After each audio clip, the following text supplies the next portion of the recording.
A ver, entonces, hablemos de lo que es la educación a distancia, pero también vamos a diferenciar con lo que es la educación virtual. Recordemos que la educación virtual específicamente utiliza, ¿no?, un medio tecnológico para poder llevar su proceso formativo. Obligatoriamente es un medio tecnológico la educación virtual. En cambio, la educación a distancia amplía muchísimas otras herramientas que podemos nosotros utilizar, siendo una de ellas las tecnologías de información y de comunicación. Además de esto, podemos utilizar módulos, folletos, material impreso, ¿no? Material impreso, videos, inclusive educativos, correo, bueno, entre otros aspectos que podemos utilizar. En cambio, la educación virtual principalmente es para, o mejor dicho, su herramienta principal es las tecnologías de información y de comunicación.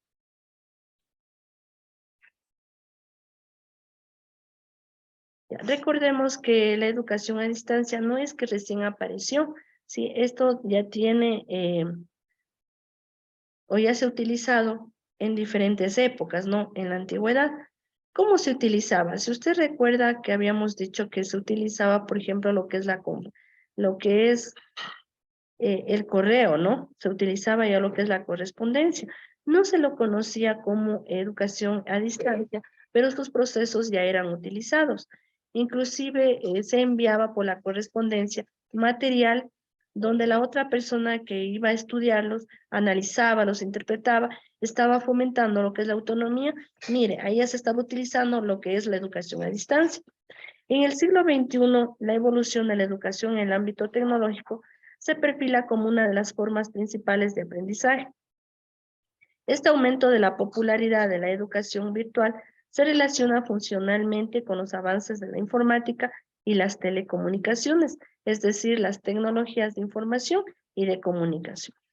Pero además se ofrecen diversas oportunidades para la educación a distancia, instituciones en convenio o con organizaciones en el exterior que permitan aumentar la gama de opciones para la preparación de profesionales que aprovechen las nuevas tendencias en el desarrollo, en su desarrollo, ¿no? Entonces, como habíamos dicho, no es que la educación a distancia apareció ayer, hoy, sino eso ya vino desde épocas anteriores, donde ya se aplicaban estos procesos de educación a distancia. Aquí podemos encontrar algunos alcances de la educación a distancia. Por ejemplo, nos habla de la flexibilidad.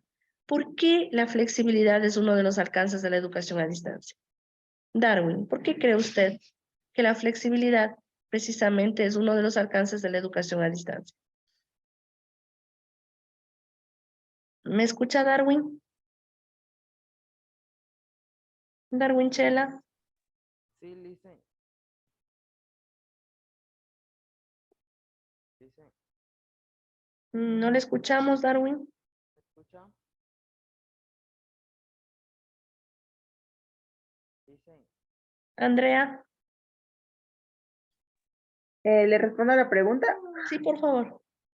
¿Por qué la flexibilidad es uno de los alcances? Porque nos permite el no tener un horario, bueno, no, un horario fijo, digámoslo así.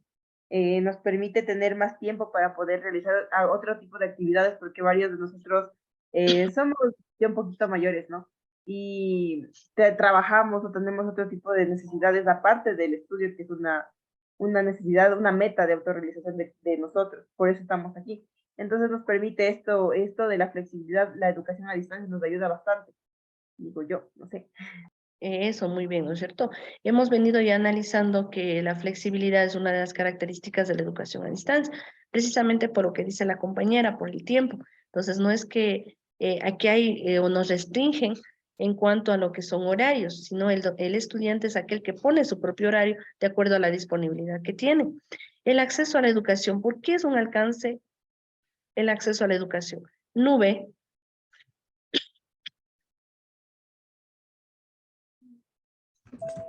Eh, ¿Qué nos porque quieres así decir? podemos, tenemos acceso a la educación porque algunos no tenemos la economía así para ir a una universidad pública y accedemos a la educación a distancia. Ya, recuerde que ya no era un limitante, la edad ni tampoco el tiempo, ¿no? Entonces, ya no era un pretexto decir estoy trabajando y no tengo tiempo para estudiar, no, ya no es un limitante. Al acudir o al utilizar o al ingresar a lo que es una educación a distancia. El siguiente punto me dice respecto a la organización del tiempo. Obviamente, al organizarse usted, al disponer de su tiempo, obviamente usted debe organizar para poder llevar el proceso formativo. Nos habla también de una alfabetización digital. A ver, ¿quién me dice qué era alfabetización digital?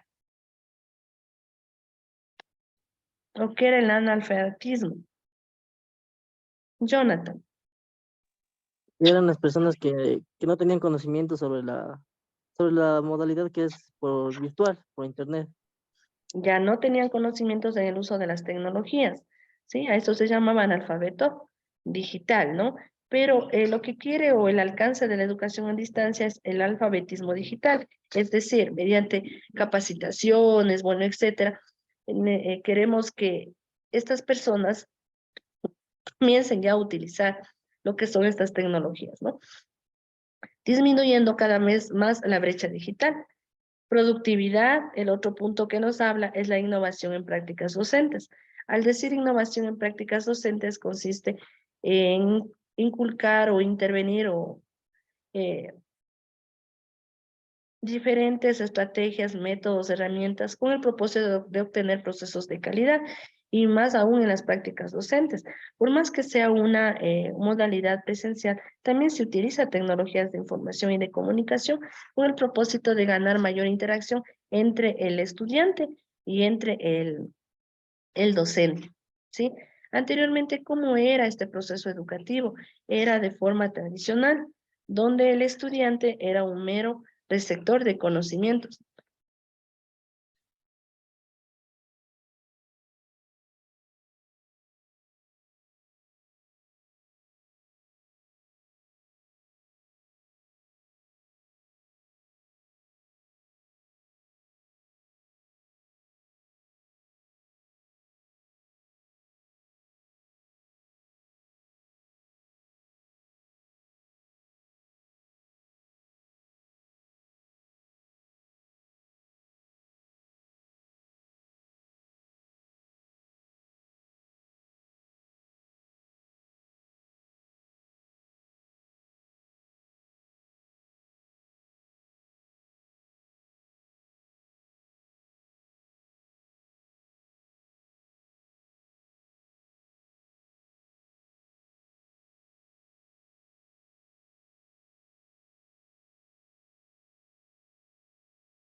A ver, estábamos hablando de todos estos aspectos del alcance de la educación como tal, ¿no?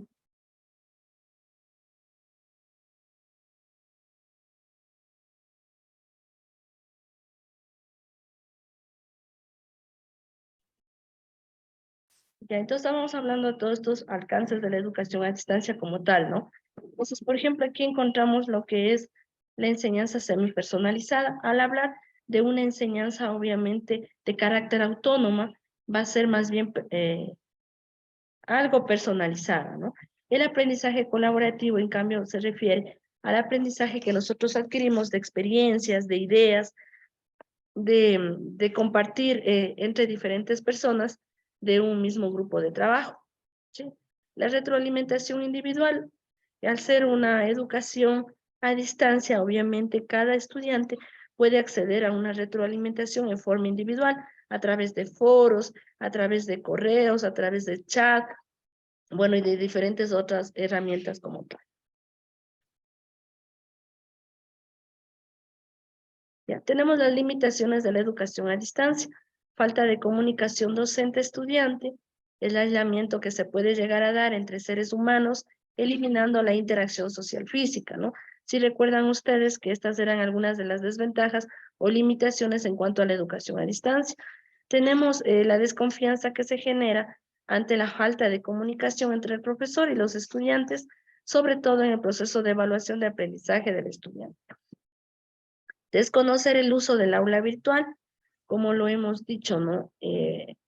Al no conocer el uso, ¿sí? Al no conocer el manejo de diferentes herramientas tecnológicas, esto puede ocasionar una limitación o una desventaja dentro de la educación a distancia. La inexistencia de orientación por parte del tutor, la indisciplina y desorganización de la agenda personal, aislamiento, desmotivación del participante docente, entre otros. Retos que deben afrontarse en la educación a distancia. Mire, en cuanto a los retos que debe enfrentar en sí esta modalidad de estudios, podemos considerar los siguientes. Promover la accesibilidad, ¿sí?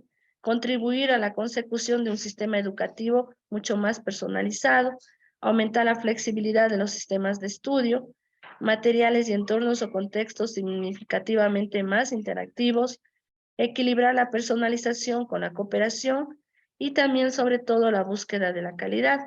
Entonces, con la educación a distancia queremos también buscar la calidad.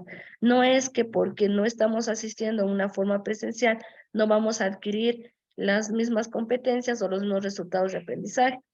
Podemos también adquirirlos de la misma manera a través de la educación a distancia. Ya hemos dicho que la educación a distancia se apoya no solamente en las tecnologías de información y de comunicación, sino también en materiales no impresos y otros medios, ¿sí? A ver, ¿qué observamos, por favor, en la imagen? ¿Qué observan en la imagen, chicos?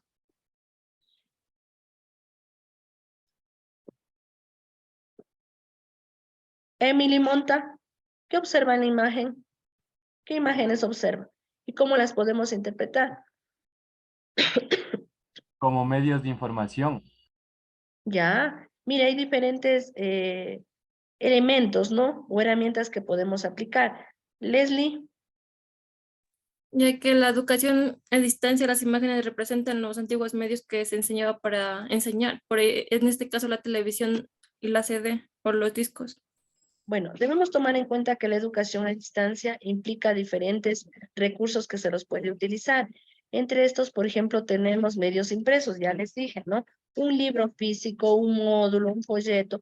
También tenemos al Internet, a las tecnologías de información y de comunicación, revistas electrónicas de carácter educativas.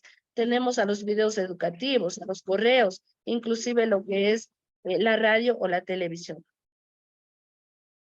Entonces, por favor, tomemos en cuenta que la educación a distancia, una de las herramientas son las tecnologías de información y de comunicación. Desde hace algunos años, la educación a distancia ha tenido crecimiento sostenido, lo que nos conduce a preguntarnos acerca de la efectividad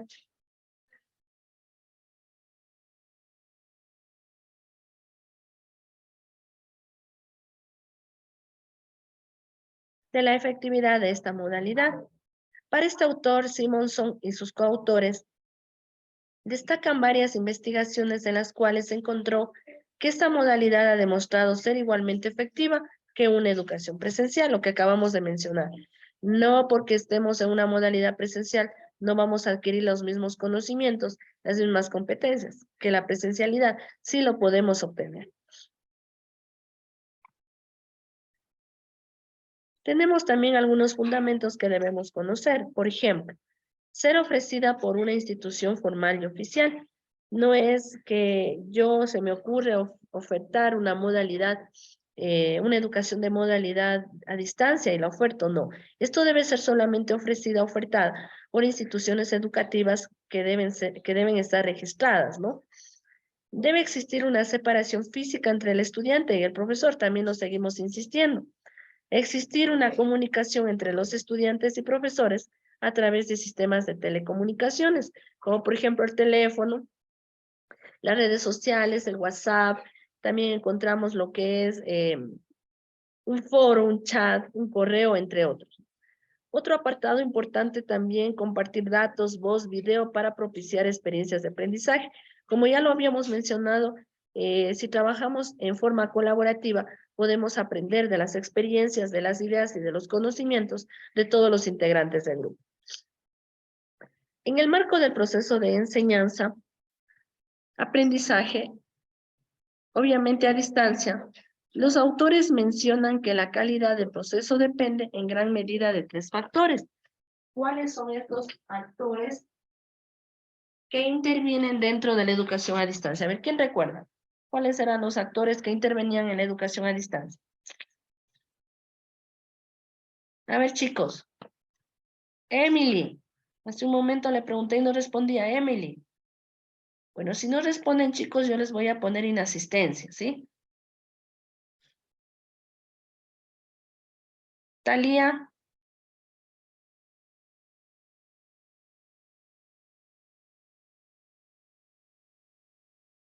Kelly.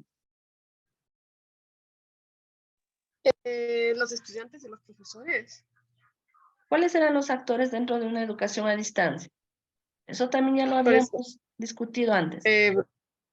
los estudiantes y los profesores. Eso, muy bien, ¿no es cierto? Los estudiantes y los docentes. Pero también aquí podemos hablar de un tercer aspecto, que es la educación, que es la institución educativa, ya que si la educación educativa no nos proporciona las herramientas correspondientes para llevar este proceso, va a ser imposible.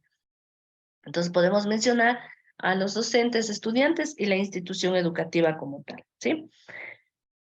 Pero también queremos indicar que la responsabilidad absoluta del aprendizaje obviamente sigue siendo del estudiante, ¿no?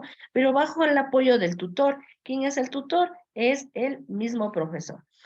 Para soportar este proceso de enseñanza-aprendizaje a distancia, el instructor o profesor deberá definir varias estrategias, como son, por ejemplo, puede incluir foros de discusión, tareas, lecturas, investigaciones, wikis, los famosos chats, sí, los blogs. Recordemos que los blogs son espacios en la web, ¿no? Para colocar información de diferente tipo y poderla compartir. Tenemos sesiones síncronas y sesiones asíncronas. ¿Cuál es la diferencia de cada una de ellas? ¿Qué es una sesión síncrona y qué es una sesión asíncrona? Naeli Sarango. Naeli, ¿por qué no encienden las cámaras, chicos? Naeli y Andrea, ¿no? ¿Le respondo? Sí, Naeli, por favor. No soy Andrea, perdón. A ver, primero Naeli. Naeli,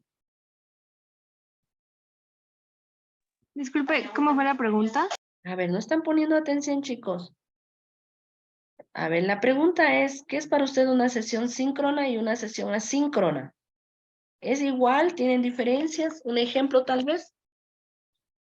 Un ejemplo pueden ser en los deberes, que, o sea, sincrónica cuando estamos con el profesor y asincrónica cuando ya es de uno mismo. Ya. Andrea, Sí, justamente, asincrónica cuando nosotros estamos solos y sincrónica cuando estamos con el docente, si no me equivoco.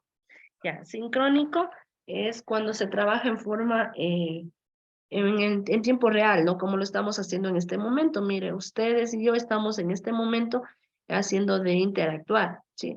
Nos imaginamos más o menos como estuviéramos en una aula de clase en forma presencial, pero la diferencia es que lo estamos haciendo a través de un medio tecnológico. Y asincrónico, obviamente, no estamos en tiempo real. Por ejemplo, usted puede estar haciendo sus tareas o puede estar analizando su información o llevando su proceso formativo a través de la plataforma virtual, por ejemplo, de la Universidad de Bolivia, ¿no? Eso es síncrono y lo otro es asíncrono. Ya, pero como habíamos dicho, estas estrategias no serían posibles si la institución no interviene, no nos brinda estas herramientas. En el caso para realizar clases síncronas, nos ofrece lo que es el Zoom, ¿sí? Y para las asíncronas, la plataforma virtual. ¿Y quién nos pone a disposición estas herramientas? La universidad, la institución educativa. Ya, por ejemplo, nos da o pone a disposición bancos de datos, servicios de biblioteca y sistema de administrador de cursos. ¿Cuál es el sistema de administrador de cursos? El EBEA, ¿no? El entorno virtual de enseñanza-aprendizaje. Sí saben utilizar, ¿verdad? La biblioteca de la universidad. ¿Sí? ¿Sí? ¿No? A ver, chicos, respondan. Más o menos. ¿Ya ingresaron? Sí. ¿Sí les indiqué cómo debían ingresar?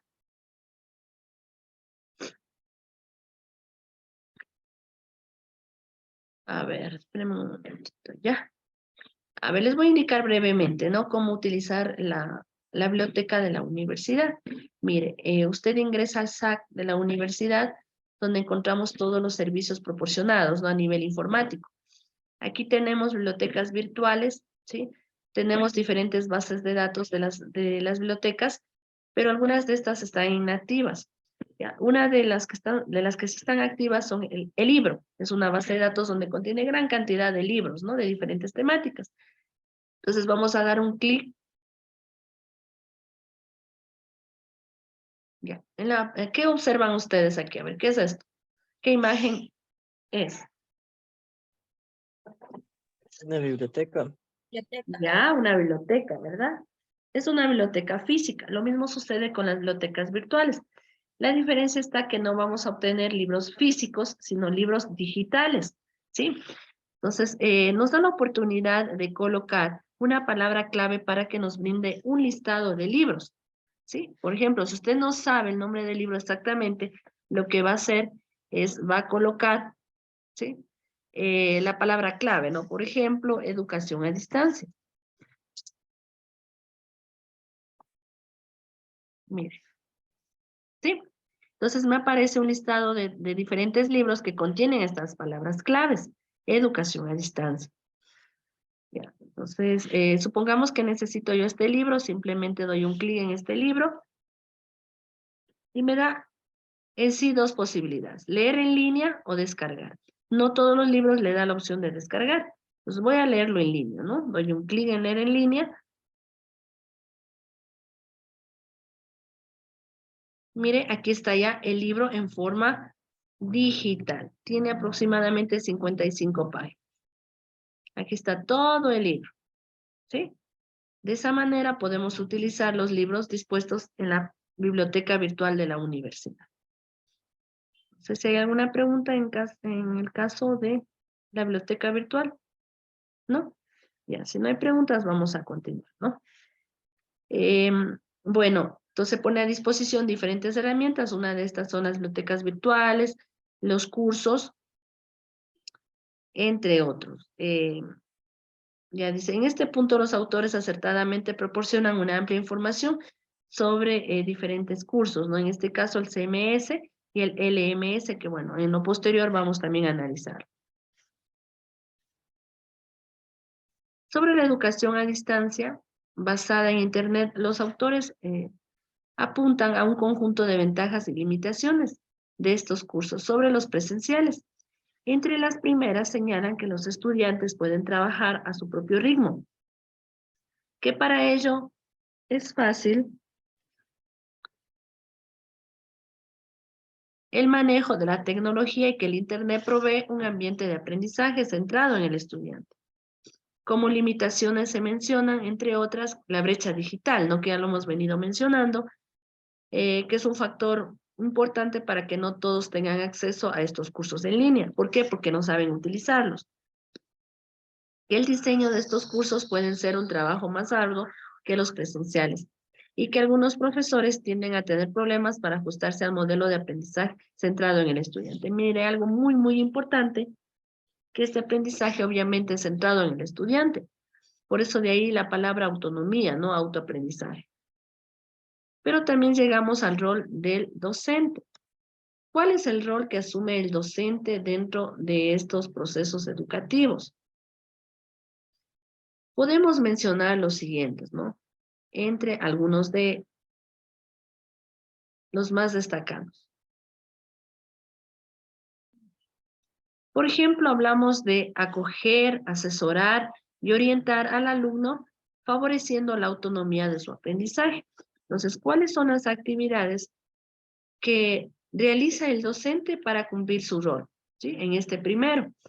Por ejemplo, resuelve los problemas que se presentan a los alumnos, especialmente en los primeros momentos de una acción formativa. Entonces, mire, cuando recién comenzamos una acción formativa, siempre surgen dudas. Entonces, podemos acudir, obviamente, al docente que nos va a ayudar, ¿no? A despejar estas dudas. Ya, por ejemplo, puede ser en el uso de las herramientas, en el uso de la plataforma o cualquier otro aspecto relacionado a la formación académica. ¿Qué actividad más puede hacer el docente en este primer punto? Apoyar a los procesos de aprendizaje enviando, por ejemplo, consejos, sugerencias y aclarando dudas sobre el contenido y actividades de aprendizaje, empleando para ello las herramientas de comunicación más oportunas. ¿Qué más puede hacer el profesor o docente? Motiva y despierta el entusiasmo por la acción formativa, haciendo ver que la relación de la materia con las necesidades de aprendizaje del alumno obviamente son importantes. Tenemos un segundo punto que nos habla de gestionar los contenidos velando que estén actualizados. ¿Qué querrá decir con este punto? ¿Cuál sería una actividad que podría hacer el docente? ¿Qué significa gestionar los contenidos velando que estén actualizados? Recordemos que al estar aplicando a una educación a distancia, obviamente el estudiante tiene a su disposición diferentes recursos. Entonces el docente tiene que estar pendiente de que estos recursos sean actualizados y que permita afianzar los conocimientos de los estudiantes. Tienen que estar relacionados con la temática, ¿no? El siguiente punto nos habla de realizar el seguimiento y evaluación del aprendizaje del alumno, proporcionando los famosos feedback. ¿Qué es un feedback? Es retroalimentación, ¿verdad? Es retroalimentación. Y revisando el programa formativo. Pero, ¿qué actividades puede realizar el profesor en este rol? Por ejemplo, supervisar que los materiales que serán empleados en la formación como objeto de estudio se adapten a los objetivos y obviamente estén actualizados. El estudiante inclusive puede pedir las famosas retroalimentaciones, ya sea por correo, por chat, por foros o por otro medio, ¿no? Tenemos también gestionar la interacción facilitando la participación y la colaboración a través de las famosas herramientas y espacios adecuados. A ver, ¿qué actividad realizará el docente en este punto? Por ejemplo, realizará un seguimiento de la actividad, participación y rendimiento de los alumnos a través de los procedimientos establecidos para tal fin. Proporcionar, bueno, ya habíamos dicho, ¿no? Las retroalimentaciones correspondientes.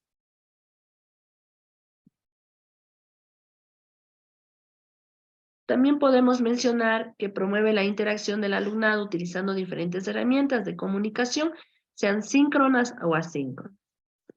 El otro punto también como rol del docente encontramos facilitar el aprendizaje del alumno diversificando las actividades, los tipos de aprendizaje y los contextos en que se produce. Pero ¿qué actividad cumple el docente aquí?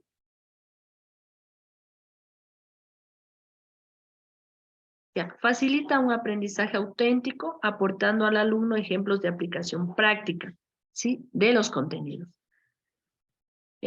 Promueve el aprendizaje colaborativo, poniendo en valor la experiencia y el conocimiento de los miembros del grupo y proponiendo actividades de creación colectiva. Mire, algunas de las actividades dentro del rol del docente que cumple en este tipo de educación, ¿no? A continuación vamos a ver un pequeño video para afianzar lo que estamos diciendo, ¿no?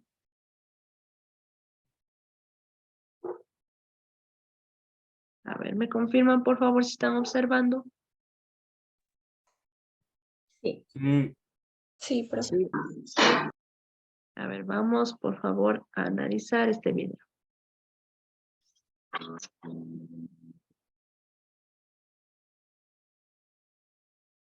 ¿Sí pueden observar? Yo no. Yo no. Solo está en pausa. No sé, está en pausa, pero pues sí veo la pantalla. ¿Me observan? A ver, esperen un momento.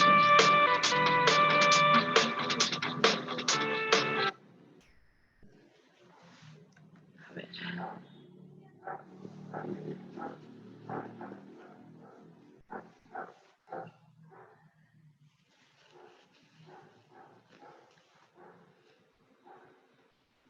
¿Observan ahí, chicos? ¿Sí? Sí, sí.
Listo, chicos. A ver qué podemos mencionar, por favor, de este video.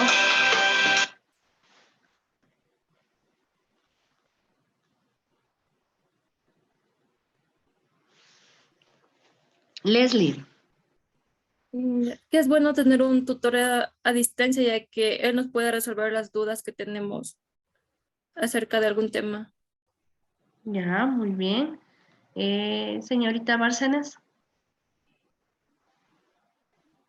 Esa modalidad es muy importante ya que con el tutor nos permite hacer diferentes actividades que nos permitan comprender más sobre la tarea, sobre el tema que estamos tratando y pues eso. Muy bien, ¿no? Yanela. Que es importante tener un tutor porque es nuestro guía y él nos puede ayudar a que en el aprendizaje pues uno no se sienta solo y también el rol del estudiante es autoadministración, algo así decía, responsabilidad, y ya pues que son algunos factores que nos ayudarán en la educación a distancia también. Gracias, Yanela. Odalis. No, lo que yo entendí era que la educación a distancia es muy importante y que sobre todo es donde que más los docentes nos ayudan y nos sacan todas las dudas y que cada vez va avanzando más para cumplir con todas las necesidades de los estudiantes. Muy bien, chicos. Bueno, está claro lo que es educación a distancia, ¿verdad? Está claro el rol que desempeña el docente y también el rol que desempeña el estudiante. Y además de esto, recuerde que la institución educativa tiene que ayudar, tiene que apoyar en este proceso, entregando todas las herramientas correspondientes.